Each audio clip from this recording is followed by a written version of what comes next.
여러분, 오늘 우리가 함께 오늘부터 나눌 말라기서의 내용은 이제 구약 시대가 끝날 때쯤에, 그죠? 하나님께서 구약 시대의 마지막으로 주신 말씀입니다. 이 말씀을 주시는데 이 말씀은 그냥 말씀이 아니라 경고의 말씀이고, 예수 그리스도라는 하나님의 마지막 기회가 오시기 바로 전에 하나님이 마지막으로 주셨던 경고입니다. 이 말라기의 말씀 이후로 하나님이 430년간 침묵하시는 일이 있습니다. 430년을 어떤 사람을 통해서도 어떤 선지자를 통해서도 하나님의 이상이 나타나지 않던 시기가 바로 이 말라기 선지자 이후의 시대입니다. 그러다가 이제 백성들에게 놀라운 소식이 갑자기 들려왔는데, 그 오랜 세월 누구를 통해서도 얘기하지 않으시던 하나님이 어느 순간 세례 요한을 부르셔서 회개하라, 천국이 가까웠다라는 하나님의 정말 그동안 멈춰있던 말씀이 다시 터지기 시작한 거죠. 여러분, 그게 우리가 보는 이제 신약의 시작입니다.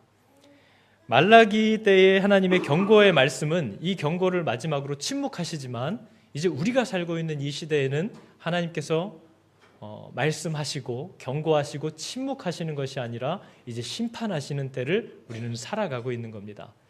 근데 여러분, 오늘 본문의 말씀을 보면 하나님께서 어떤 분명한 사실을 두 가지 선언하시는데, 그 하나님께서 선언하신 두 가지 말씀에 대한 사람들의 반응이 놀랍습니다. 하나님과 전혀 다른 생각을 하고 있는 거죠. 근데 여기서 중요한 것은 하나님이 오해하고 계신 게 아닙니다. 하나님이 정확히 얘기하고 계시는 것이고 사람들이 오해하고 있는 거죠. 오늘 본문이 뭐라고 분명히 하나님이 말씀하시냐면요, 내가 너를 사랑하였노라, 이렇게 얘기하고 계십니다. 내가 너희를 사랑하였노라 얘기하고 계시다는 거예요. 근데 여러분, 아마 이 얘기를 듣는 우리들 가운데도 하나님이 나를 어떻게 사랑했는가가 전혀 생각나지 않는 분들이 아마 계실 겁니다. 내가 너희를 사랑하였노라 라고 했는데, 거기에 대한 이 말라기 시대의 사람들의 대답은 이겁니다. 하나님이 언제 나를 사랑했습니까? 하나님이 주께서 나를 어떻게 사랑하셨습니까? 따지더라는 거예요. 그러니까 하나님이 한 번 더 얘기하십니다. 너는 나를 멸시하고 있다. 그랬더니 이 사람들의 대답이 또 깜짝 놀랍니다. 내가 언제 주님을 멸시했습니까? 내가 어떻게 주님을 멸시했습니까? 이 얘기를 하고 있는 것이 오늘 말라기서의 시작입니다.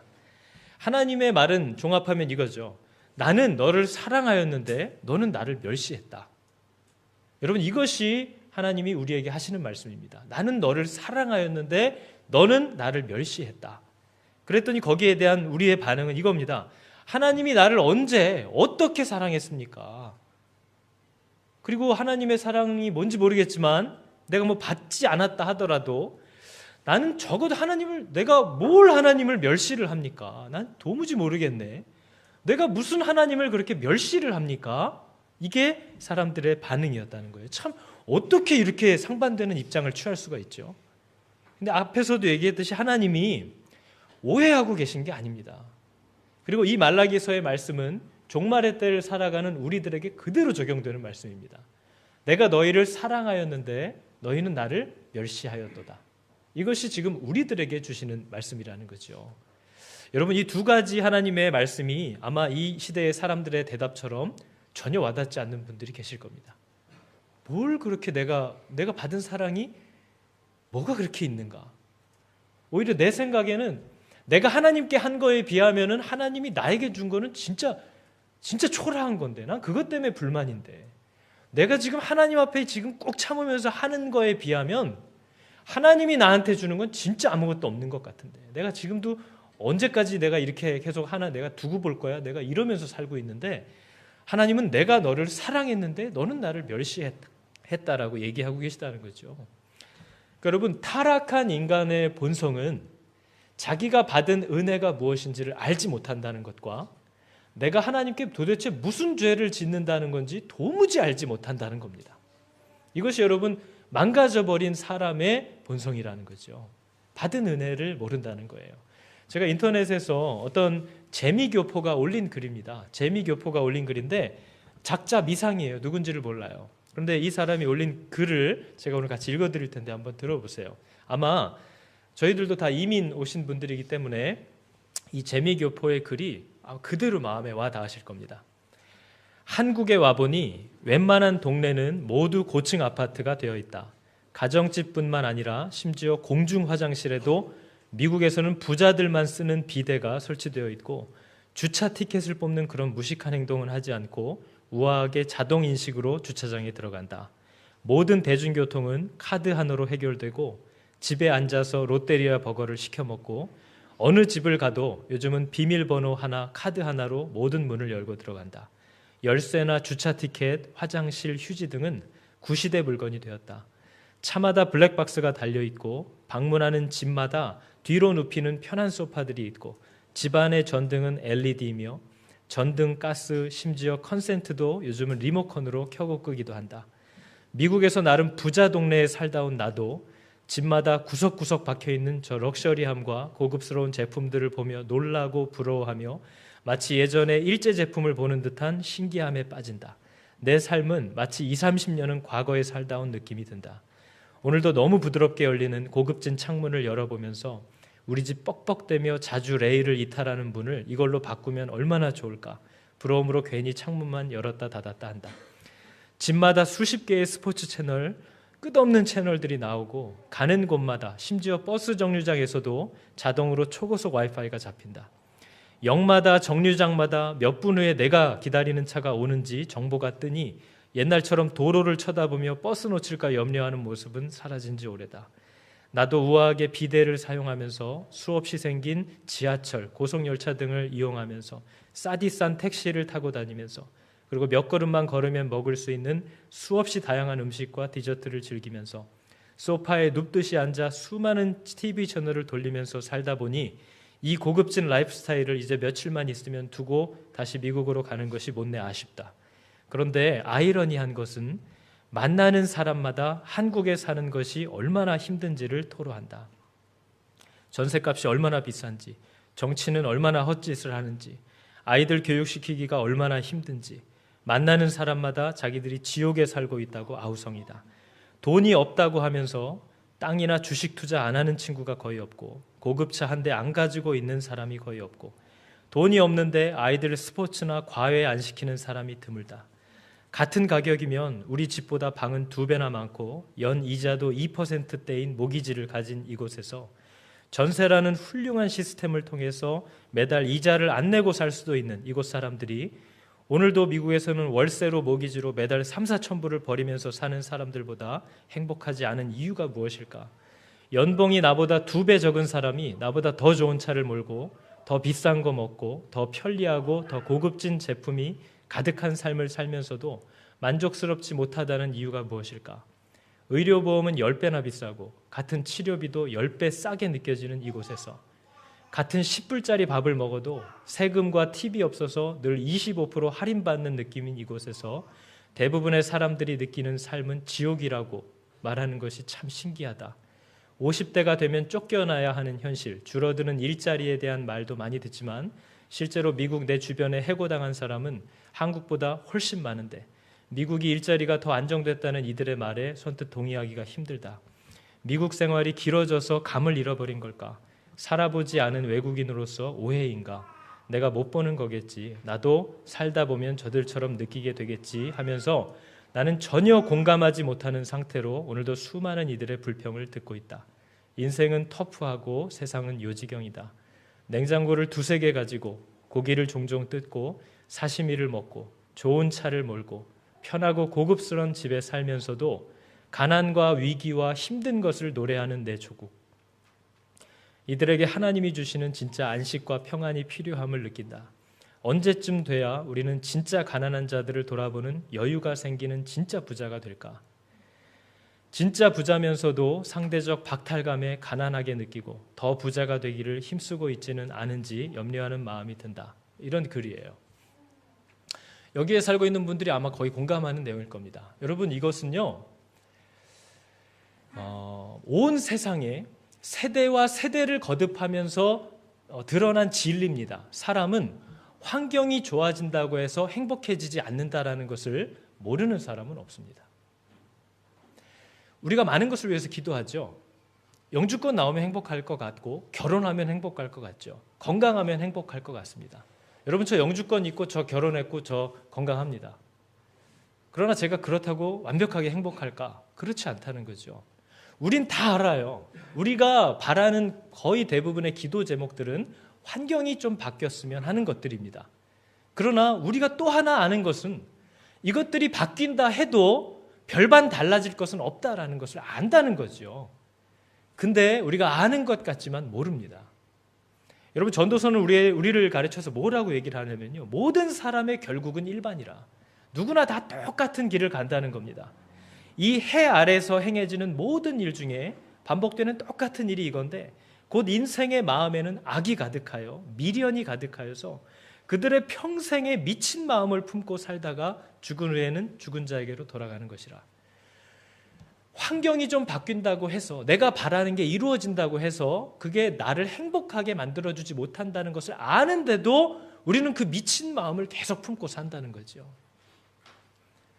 여러분, 제가 아버지와 통화하면서도 아버지 뭐 드셨어요? 그러면 상추쌈 먹었다 그러실 때가 있어요. 그럼 저는 뭐 싸 드셨는데요? 무슨 고기 드셨어요? 이렇게 당연히 물어봐요.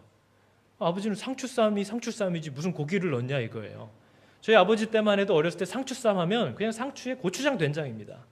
근데 저 때만 해도 상추쌈 하면 뭐가 들어가야 되는 거예요. 아니, 고기가 안 들어간 상추쌈은 잔디를 뜯어먹고 말지 그게 무슨 쌈입니까 그게. 이게 뭘 왜 먹는지를 모르겠는 거예요. 세대가 이렇게 달라요. 그럼 여러분, 상추쌈에 고기를 안 넣고 먹던 시대와 상추쌈에 고기를 넣고 먹는 시대는 이렇게 가까이 놓고 비교하면 굉장히 퀄리티가 다르지만 삶의 행복의 질에 있어서는 아무 차이가 없다는 거죠. 오히려 갈수록 더 힘들다고 얘기합니다. 오늘 이 사람이 쓴 글처럼 한국은 미국의 웬만한 부자 동네도 따라가기 힘든 럭셔리함이 지금 곳곳에 다 깔려 있어요. 아마 한국 오래 안 가보신 분들은 가시면 시골쥐 같이 아마 돌아다니실 겁니다. 여기가 어딘지를 몰라가지고 뭐 지하철 안에서도 들어갔다 나왔다 하고, 뭐 다른 사람 어떻게 하나 뒤에서 쳐다보다 이상한 사람 취급받고, 막 뭔지를 모를 거예요. 그만큼 한국은요, 여러분, 굉장히 지금 발전해 있어요. 너무 편해요. 안 되는 게 없어요. 원하는 음식을 10분, 20분 안에 다 받아 먹을 수 있습니다. 그런데 헬 조선이라고 그러잖아요. 지옥이래요, 지옥. 사람이 환경이 바뀐다고 행복해지는 게 아니라는 것은 세대를 거듭하면서 밝혀지고 증명된 진리입니다. 그런데도 우리는 미친 마음을 품고 살기 때문에 여전히 우리의 기도 제목의 거의 대부분은 환경이 바뀌는 것에 다 초점이 있다는 거죠. 그죠? 그럼 포기하지를 못해요. 절대 포기를 못하는 거죠. 우리들 가운데도요, 하나님께 받은 은혜가 뭔가를 전혀 모르겠는 분이 아마 계실 겁니다. 내가 도대체 무슨 은혜를 그렇게 받았나? 뭐 가끔 이렇게 응답해 주신 건 있었지만 난 오히려 내가 하나님한테 하는 게 더 많은 것 같은데 내가 무슨 은혜를 받았는지 모르겠다 하는 마음이 있는 거죠. 근데 여러분, 오늘 하나님이 본문에 가르쳐 주신 내가 너를 사랑했다 할 때 주셨다는 그 사랑이 택하여 주신 사랑이라고 설명해 줍니다. 여러분, 하나님의 택하심이라는 사랑은 최고의 사랑입니다. 하나님이 택하여 주셨다라는 것은 택한 주체가 내가 아니에요. 택한 받은 사람도 아니에요. 다른 누구도 아니에요. 택한 분이, 그분이 주체이기 때문에 택함을 받은 사람이 어떻게 하느냐도 상관이 없습니다. 다른 누가 방해를 할 수도 없습니다. 그분이 주체이기 때문에 택했다라는 것은 보장되는 절대적이고 완전한 사랑인 거죠. 그래서 여러분, 이 말라기 때도 보면 바벨론의 포로로 끌려갔다가 그들의 죄악으로 그렇게 말을 안 듣다가 바벨론의 포로로 끌려가서 모든 것이 황폐되고 성전이 무너지고 나라는 아예 문을 닫았습니다. 그런데도 하나님이 택하셨기 때문에 그 모든 것들을 다시 재건하시고 복구하시고 불러서 세우신 다음에 그들의 산업을 그들에게 다시 돌려주시는, 여러분, 이게 택하심의 은혜라는 거죠. 그런데 여러분, 우리가 그게 뭔지를 몰라요. 근데 여러분, 우리가 기억해야 될 게, 제가 지금 여러분에게 질문해 보는 겁니다. 내가 너를 사랑했다라는 하나님의 그 선언 앞에 맞다, 진짜 맞다. 나는 하나님께 내 남은 삶을 다 드려도 정말 이거 너무 뭘 해드린 게 없는 것처럼 느껴질 만큼 나는 너무 큰 사랑을 받았다라고 정말 느껴지시는 분이 계시는지, 아니면 뭘 받았는지 모르겠다. 나는 오늘 제목처럼 나는 하나님께 받은 사랑이 없다. 이런 마음이 내 안에 있는지를 여러분이 잘 생각해 보셔야 됩니다. 이것이 왜 중요하냐면요, 성도라고 일컫는 것은, 성도는 구별된 자고 구원을 받은 자고 생명이 있는 자입니다. 성도는 내가 하나님께 받은 사랑이 무엇인지를 아는 자입니다. 여러분, 하나님께서 내게 무슨 사랑과 은혜를 주셨는지를 알게 된 사람을 성도라고 하고, 우리가 그것을 복음을 받았다고 하는 거죠. 복음은 굿뉴스잖아요. 굿뉴스인데 내가 무슨 굿뉴스를 받았는지를 모르는 거예요. 그 말은 복음을 모르는 거죠. 하나님이 나를 사랑하셨다는데 나는 하나님께 받은 사랑이 없다. 지금도 난 아주 이가 갈린다. 그 말은 받은 게 없다는 겁니다. 하나님이 내게 뭘 주셨는지를 모른다는 거죠. 그것은 복음을 알지 못한다는 겁니다. 그것은 생명과도 연결되어 있는 문제인 거죠. 그래서 여러분, 오늘 이 말라기 선지자의 그 질문에 내가 너희를 사랑하였노라 하나님이 말씀하셨는데 나는 하나님이 나를 어떻게 사랑했습니까? 모른다는 거예요. 나는 도대체 내가 하나님께 무슨 사랑을 받았는지를 진짜 모른다는 거죠. 우리들 가운데도 아마 계실 겁니다. 내가 무슨 사랑을 받았는지를 모르겠어요. 여러분, 우리도 내가 은혜를 베풀어 줬는데, 호의를 베풀어 줬는데 상대방이 그걸 모르면 굉장히 화가 납니다. 진짜 뚜껑이 열리죠. 내 나름 막 내 노력을, 내 시간을 쪼개가면서 일을 도와줬는데 내 나름대로는 내가 취할 유익도 손해를 봐가면서 그 사람에게 이렇게 섬겨줬는데 배은망덕을 하고 막 나중에 얼굴도 안 쳐다보고 이런 일들이 이민사회엔 참 많아요. 그때 우리가 얼마나 화가 나죠? 내가 이 짓을 왜 했지? 목사도 목사의 아픔이 있어요. 막 같이 있을 때는 가족 같아요. 막 간도 쓸개도 빼줄 것처럼 하지만 모든 필요가 채워지면 가차없이 버려지는 일을 끊임없이 당합니다. 어디로 갔는지 뭘 하시는지 소식도 없어요. 이런 일이 계속 반복되는 거죠. 근데 여러분, 이건 이상한 일이 아닙니다. 성도의 부르심이 바로 그거예요. 하나님은 이스라엘을 부르셔서 그들이 젖과 꿀이 흐르는 땅으로 들어가게 하십니다. 그리고 나서는 군대를 조직하지 못하게 해요. 그래서 여러분 아시다시피 이스라엘은 젖과 꿀을 철철 흘리다가 사람들이 쳐들어오고 침략을 하고 포로로 끌고 가면 갈갈이 찢어져서 그렇게 끌려가야 되는 부르심이 이스라엘의 부르심이에요. 그런데 신기하게도 이스라엘을 물어뜯는 자마다 변화가 됩니다. 이스라엘 백성을 포로로 끌고 가는 나라마다 하나님의 영향을 받기 시작하는 거죠. 그게 여러분 우리의 부르심이에요. 너는 그리스도와 친밀히 연결되어 하나님의 부어주시는 축복을 마음껏 누리고 선포하면서 누군가가 그것을 뜯어가려고 하거든 뜯어먹히라는 거예요. 그러면 이 복된 자를, 이 복의 근원을 물어뜯는 자들마다 하나님의 영향과 은혜를 받기 시작하는 일들이 일어나는 거죠. 그래서 여러분 성도들은 이 일을 당연히 여겨야 됩니다. 특별히 이민 이 생활을 하시면서 예수 믿는 분들은 정말 내가 받은 그대로 값없이 받은 은혜를 그들에게 값없이 주어야 돼요. 뭔가를 요구하는 게 아닙니다. 그들이 나를 마음껏 뜯어먹고 가게 하는 거죠. 그러면 여러분 하나님이 그들에게 일하실 거예요. 그것이 하나님이 택하신 자들에게 요구하는 거고 일하시는 방법입니다. 그런데 여러분 하나님은 오늘도 본문에 그러지만 자꾸 자기가 베풀어준 은혜를 생색을 냅니다. 하나님이. 난 너를 사랑했는데, 난 너한테 진짜 말할 수 없는 걸 줬는데, 자꾸 이런 식으로 치사하게 나오실 때가 있어요. 그러면서 너도 적어도 이래야 되는 거 아니냐? 이걸 자꾸 요구하시는 모습이 나옵니다. 여러분. 좀 나오면 제가 덮어두고 가려고 그랬는데 수도 없이 나와요. 생색을 애지간히 냅니다. 하나님이. 근데 하나님이 생색을 내시는 이유는 내가 그래도 이만큼 쏟아부었는데 너는 이만큼은 돌려줘야 되는 거 아니냐? 이 뜻이 아니에요. 하나님이 항상 우리에게 명령하시는 것은 너 택하심이라는 가장 큰 은혜를 받았으면 그 은혜를 받은 자다운 삶과 행동과 태도가 나와야 되지 않겠니를 요구하세요. 너 예배에 있어서 정말 말씀 앞에 서는 것에 있어서 너의 가장 우선순위가 돼야 되지 않겠냐? 너 거룩해야 되지 않겠니? 너 순결해야 되지 않겠니? 너 정말 용서를 나타내야 하지 않겠니? 이걸 자꾸 요구를 하시면서 내가 너한테 준 게 얼마나 대단한지를 자꾸 얘기를 하세요. 근데 그것은 하나님이 돌려받으려는 게 아닙니다. 여러분 하나님이 우리에게 명령하시는 것들은 우리가 그것을 충실히 할 때마다 무슨 하나님 통장에 포인트가 쌓이는 게 아니에요. 신명기가 분명히 얘기했듯이 하나님이 자녀들에게 명령하시는 것은 내가 오늘날 너희의 행복을 위하여 너에게 명하는 이 모든 규례를 지켜 행해야 할 것이 아니냐.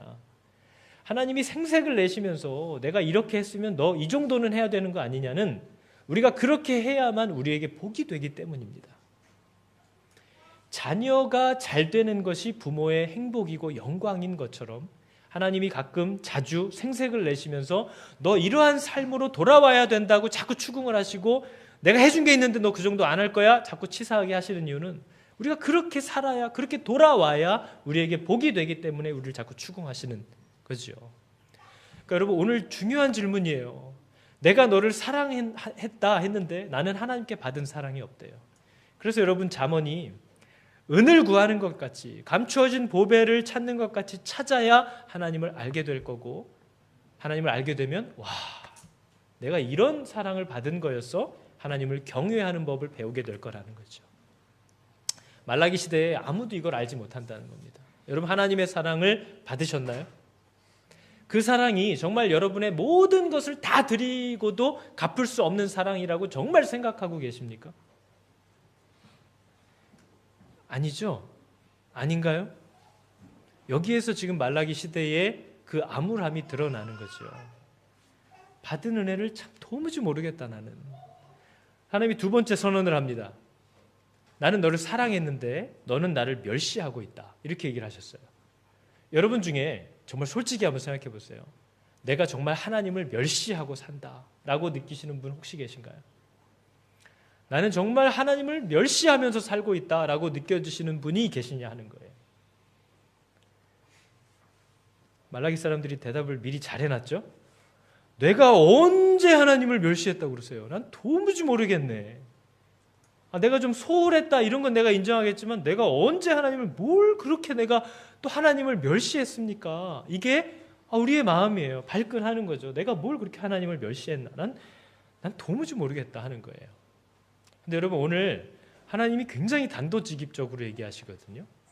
여러분, 이 땅을 살아가는 사람들에게 있어서 하나님을 알지 못할 때, 하나님을 내가 아직 알지 못할 때 이 땅을 사는 사람들에게 있어서의 신은 돈입니다.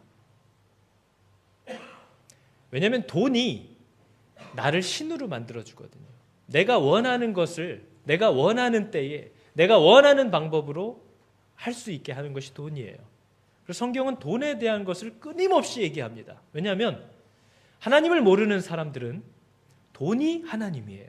그래서 누가복음은 하나님의 위치에 감히 돈을 올려놓고 이 두 주인 중에 섬길 주인을 하나만 택하라고까지 얘기를 합니다.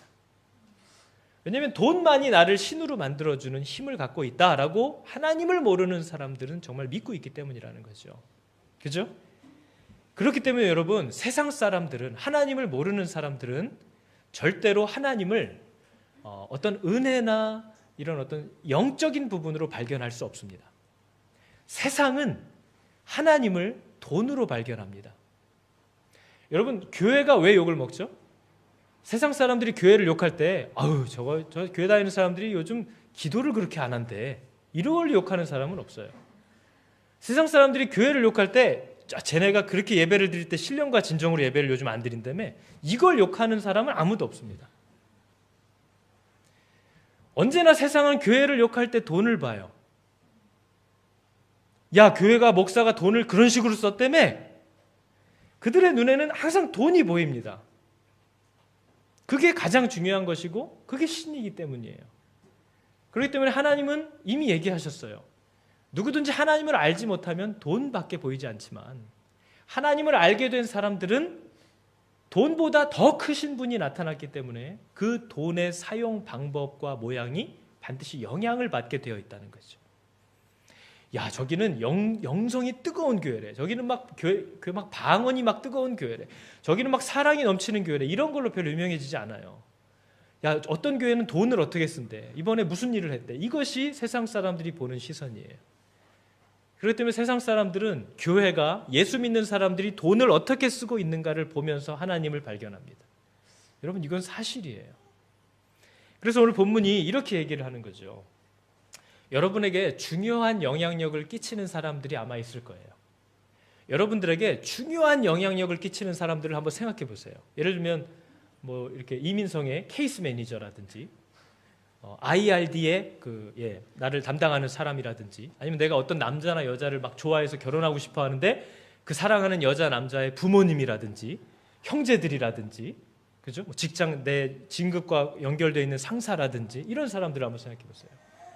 하나님이 오늘 뭐라고 얘기를 하냐면요, 네가 나한테 하는 대로 너의 총독에게 가서 한번 드려봐라. 그가 그것을 기뻐할까? 그가 너를 받아줄까? 이렇게 물어보고 계세요. 여러분, 우리가 젊은 이 청년들 이제 막 누구를 사랑해서 사귀는 걸 보면요, 그 부모님들이 깜짝깜짝 놀랍니다.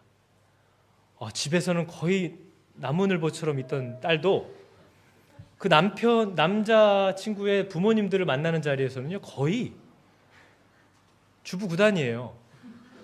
목마르세요? 막 그 같이 보는 부모들이 막 이가 갈리는 거죠.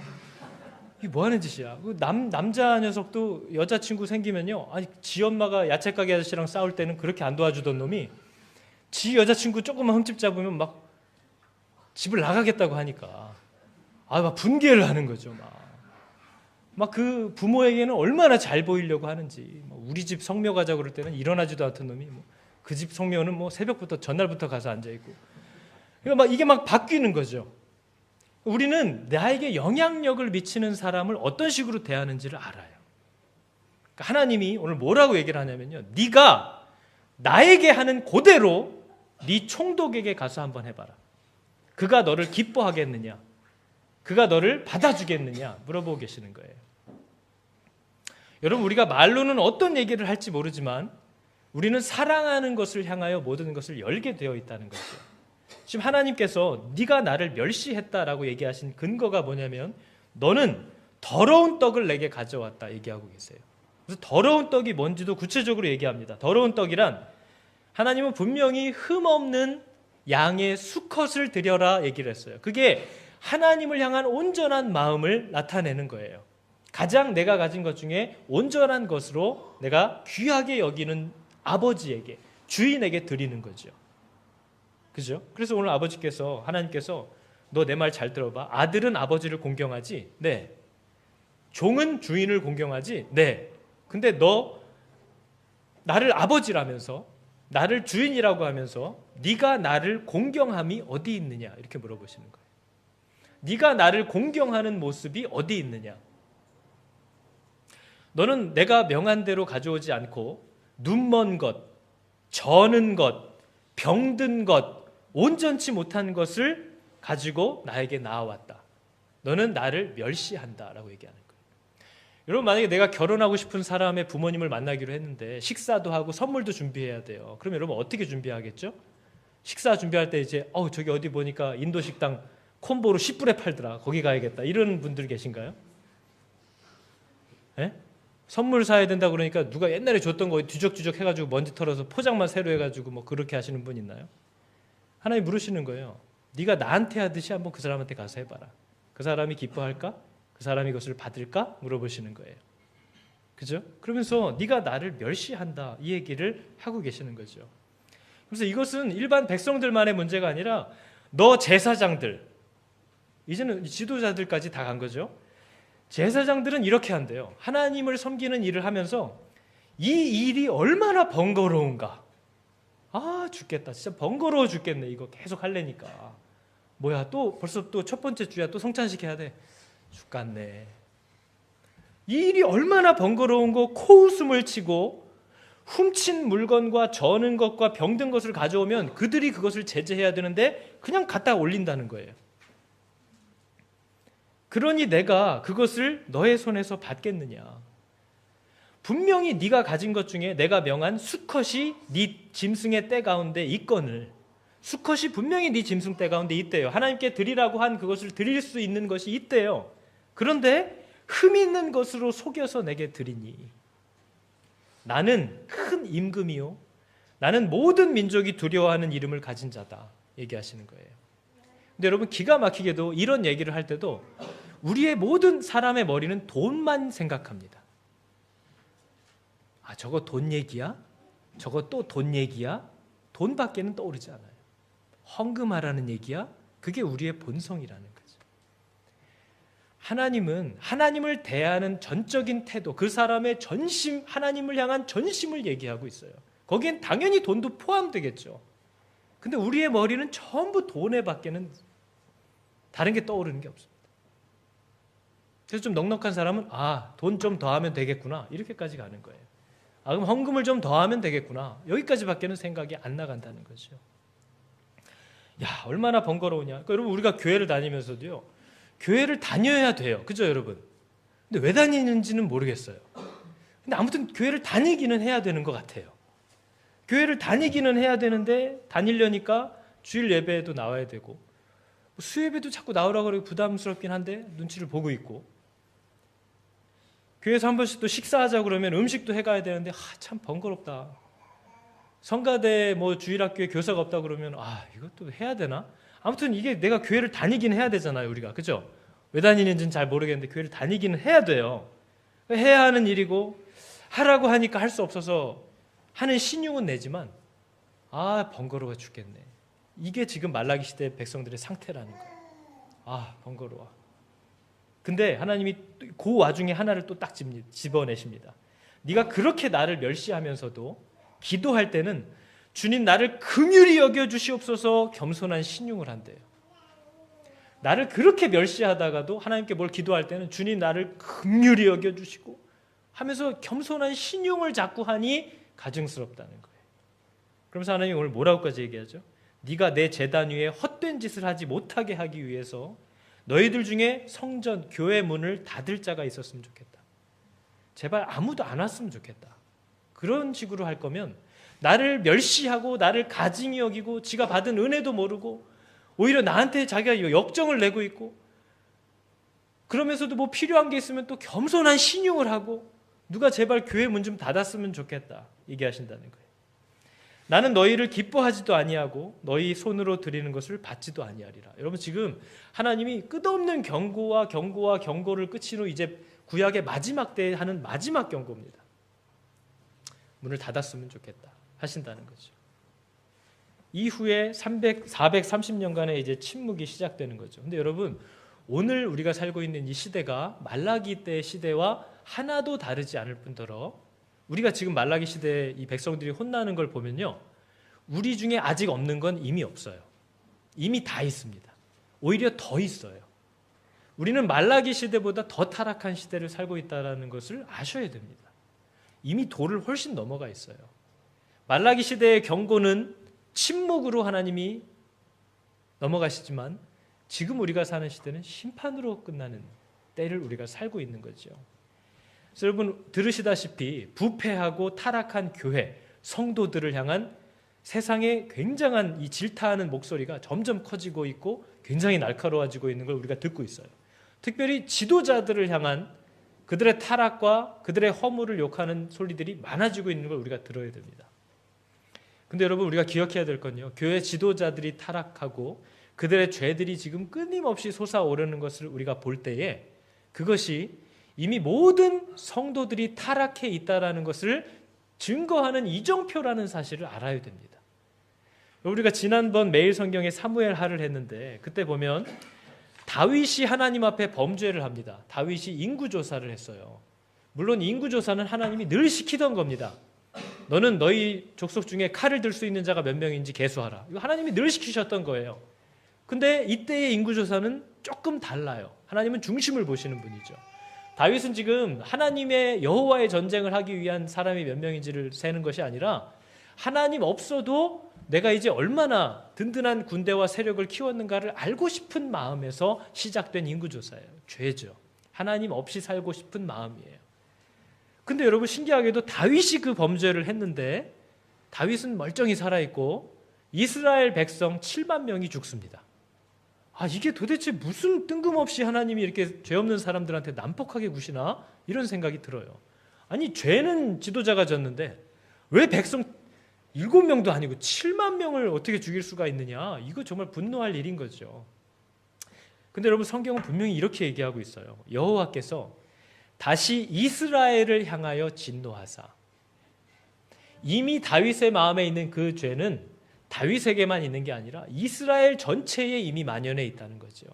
그래서 하나님이 이스라엘을 향하여 진노하사 그들을 치시려고 다윗을 격동시켰다, 이렇게 얘기하고 있어요. 이미 다윗은 물론이고 백성들에게 가득해 있는 죄예요. 그랬더니 하나님이 이 죄를 치시는 방법은 언제나 지도자부터 친다는 겁니다. 지도자를 불러서 그의 죄를 드러낸 후에 징계를 시작하신다는 거죠. 그래서 여러분, 우리가 한국교회에 지금 한참 지도자들의 성적인 타락, 물질적인 부패, 명예를 귀히 여기는 어떤 자기 자존심을 향해서 가는 모습들을 보면서 지도자들이 저 모양이니까 이 이노센트한, 이 정말 아무 죄도 없는 백성들이 이렇게 고생을 한다라고 착각하시면 안 됩니다. 이미 이 땅의 교회들은 성적으로 타락하고 있어요. 타락했어요.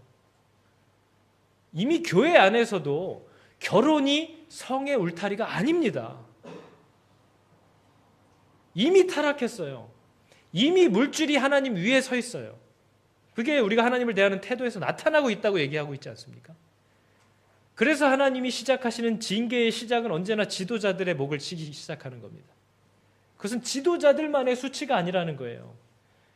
하나님이 혼내시는 순서일 뿐입니다.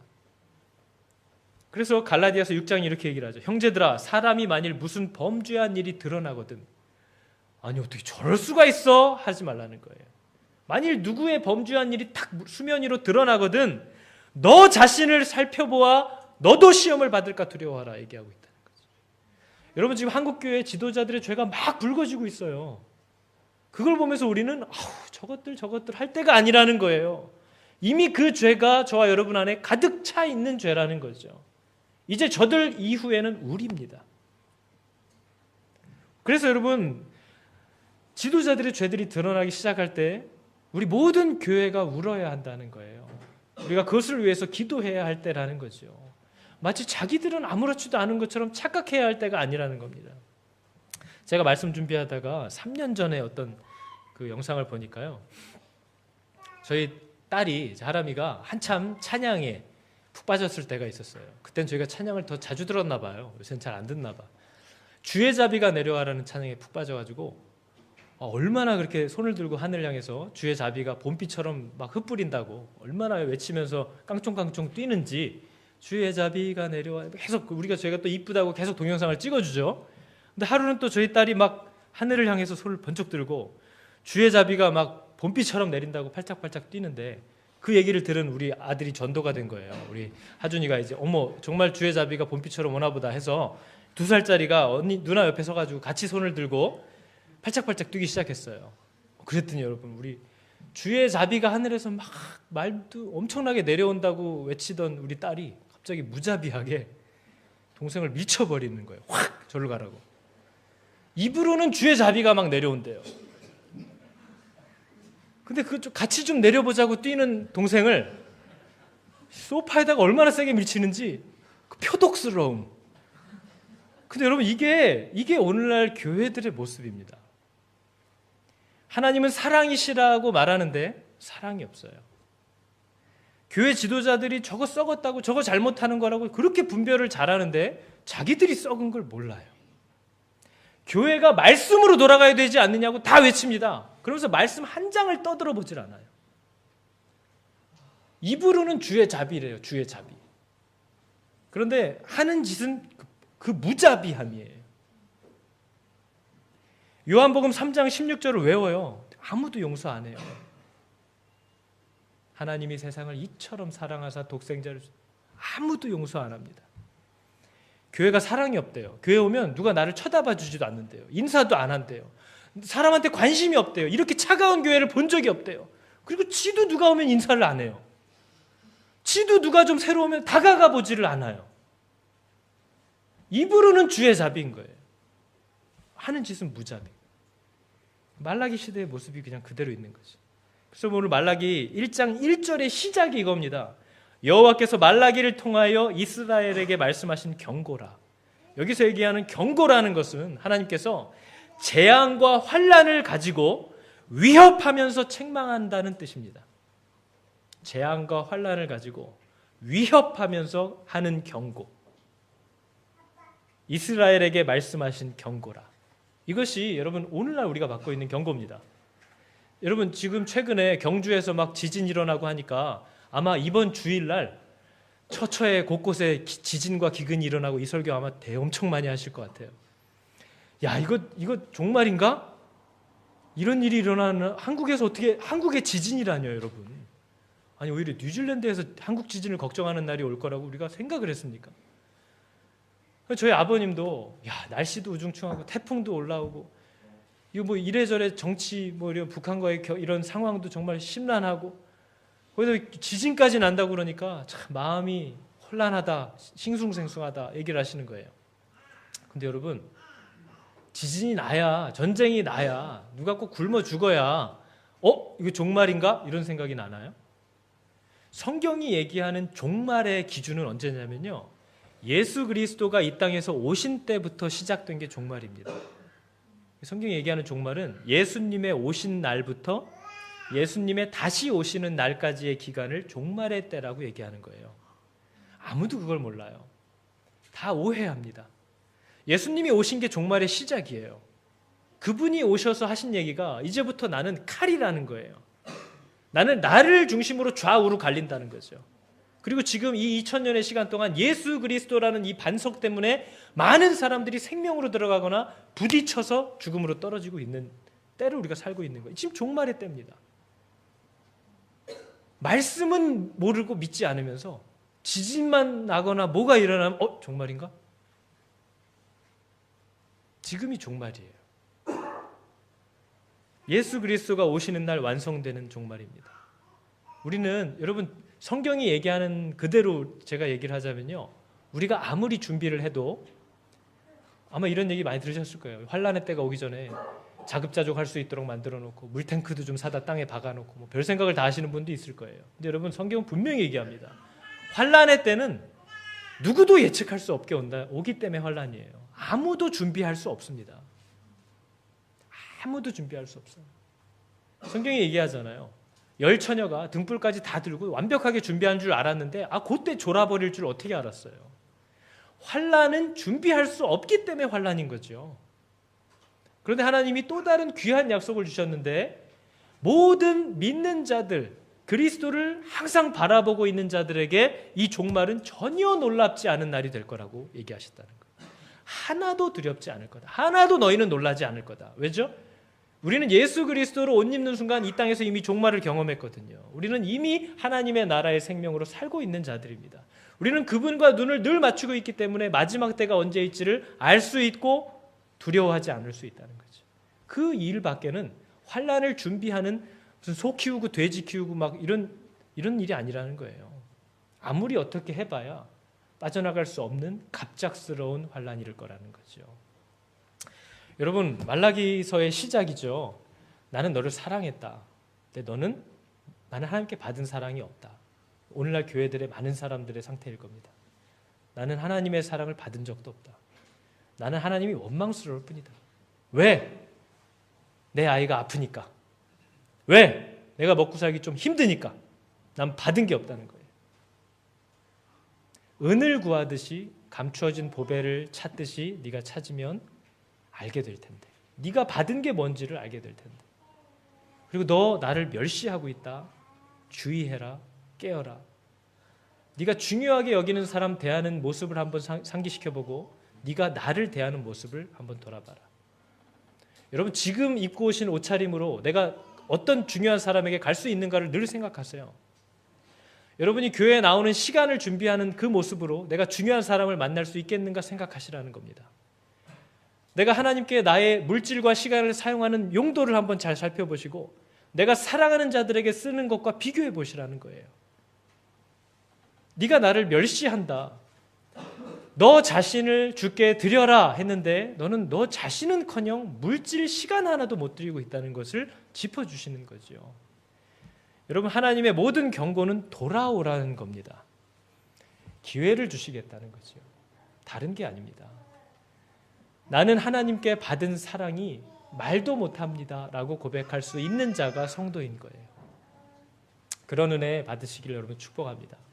우리 시간 같이 기도하실 때에 하나님, 나는 하나님께 받은 사랑이 많습니다. 정말 고백할 수 있는 분들은 은혜입니다. 하나님께 정말 감사하세요. 그러나 여러분, 우리 가운데는 난 정말 하나님께 내가 무슨 은혜와 사랑을 받았다는지 난 도무지 모르겠다 하는 분이 있을 수 있어요. 그건 당연한 겁니다. 그러한 분들은 하나님께 구하세요. 하나님, 정말 하나님이 주시는 놀라운 은혜와 사랑이 있다는데 난 모르겠어요. 난 도무지 모르겠습니다. 하나님, 내 눈을 열어주시고 내 마음을 열어주사 그것이 무엇인지를 발견하게 도와주십시오. 구하시기를 부탁드립니다. 우리 같이 기도하겠습니다.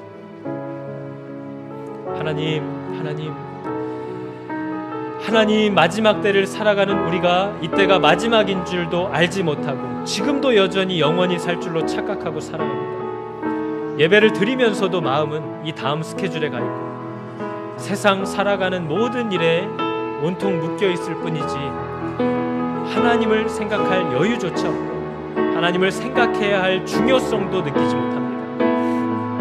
하나님, 내가 너를 사랑하였노라. 그러나 네가 나를 멸시하고 있다.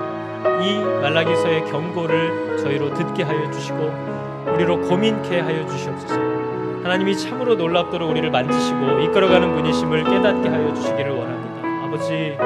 아버지, 우리의 연약함을 도우사 하나님을 알지 못하는 사람들의 그 갈급함을 위로하여 주사 하나님을 알게 하시고 하나님 경외하는 법을 또한 깨닫게 하여 주시옵소서. 베풀어 주신 은혜를 늘 감사하며 살아가는 자들 되게 하여 주시고 마지막 때가 다가와 오물 볼수록 더욱더 서로 사랑하는 자들, 하나님을 뜨겁게 사랑하고 사람 형제를 뜨겁게 사랑하는 저희들 하나님 되게 하여 주시옵소서. 오직 주님만이 이 모든 일들을 가능하게 하여 주시는 유일한 분임을 믿습니다. 하나님 감사합니다. 아버지, 오늘 아버지의 말씀이 죽어있고 정체되어 있던 모든 심령들을 깨우는 능력이 되기를 원합니다. 하나님, 나는 많은 사랑을 받았습니다. 고백할 수 있는 사람은 얼마나 복됩니까? 그 보이지 않는 사랑, 그러나 그 분명한 사랑을 발견한 자의 그 기쁨은 어떤 것인지 하나님 우리로 감사케 하여 주시고, 그러나 하나님 목마름과 간절함으로 주님을 향하여 늘 손을 들지만 내가 도대체 하나님께 무슨 사랑을 받았는지 도무지 깨달아지지 못하여 답답한 분들이 있습니다. 하나님 불쌍히 여기시고 긍휼히 여겨주시고 그렇게 불러주신 하나님의 은혜를 곧 확인할 수 있는 기쁨으로 연결시켜 주시옵소서. 하나님의 사랑을 발견케 하여 주시고 이것이었구나, 이 사랑을 말하는 거였구나, 그 놀라운 감격에 그의 삶에 완전한 변화를 일으키는 아버지 복을 주시옵소서. 예수 그리스도의 이름으로 감사드리며 기도드렸습니다.